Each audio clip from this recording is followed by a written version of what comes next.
මෙවර slim canter සම්මාන රාත්‍රිය ඊයේ අති උත්කර්ෂවත් අයුරින් පැවැත්වුණා. එහි මෙවර slim Kantar actress of the year සඳහා නිර්දේශ වුණේ ශරණි තාරකා, මාලනී ෆොන්සේකා, මෙත්මි රොෂෙල්, නයනතාරා වික්‍රමාරච්චි සහ දිනක්ෂි ප්‍රියසාද්. ඒ අතුරින් slim Kantar actress of the year බවට පත්වුණේ Malani Fonseka. Slim Cantor People's Actress of the Year is The vote goes to Malini Fonseca. Malini Fonseca.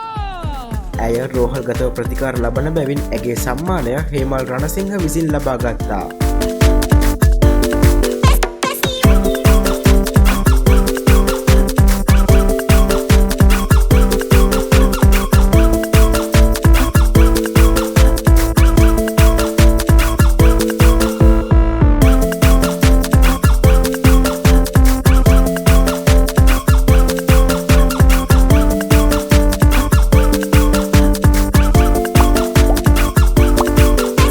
මෙහි නවතම තොරතුරු සඳහා සබස්ක්‍රයිබ් කරන දී සිටින්න අප සමග.